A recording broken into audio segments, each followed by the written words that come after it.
Hi all. പഴയതുപോലെ കുറച്ച് PYQ മാത്രം പഠിച്ചതുകൊണ്ട് സർക്കാർ ജോലി എന്ന നമ്മുടെ സ്വപ്നം പൂവണിയില്ല.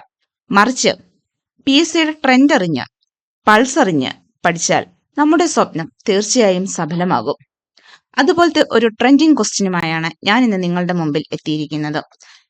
നമ്മുടെ ഇന്ത്യയിലെ പെനിൻസുലാർ റിവേഴ്സിനെ അഥവാ ഉപദ്വീപീയ നദികളെ തെക്കു നിന്നും വടക്കോട്ടുള്ള ഓർഡറിൽ ക്രമീകരിക്കുക എന്ന് ചോദിച്ചാൽ ഫസ്റ്റ് വരുന്ന നദി കാവേരി നദി, അതിനുശേഷം കൃഷ്ണ നദിയും, അതിന് തൊട്ടു മുകളിലായി ഗോദാവരി നദിയും, ഗോദാവരി നദിയുടെ മുകളിലായി മഹാനദിയും, മഹാനദിയുടെ മുകളിലായി താപ്തി നദിയും, ഏറ്റവും മുകളിലായി നർമ്മദാ നദിയുമാണ് സ്ഥിതി ചെയ്യുന്നത്. ഇതിനെ നമുക്ക് വേണമെങ്കിൽ ഒരു കോഡിലൂടെ ഓർത്തിരിക്കാം. കാവേരിയും കൃഷ്ണനും കൂടി ഗോമാതാവിനെ നമസ്കരിച്ചു. Kaveri means Kaveri river, Krishnan means Krishna river. ഗോമാതാവിലെ first letter go for Godavari, second letter M for Mahanadi, ത ഫോർ താപ്തി, നമിച്ചുവിലെ N ഫോർ നർമ്മദ റിവർ.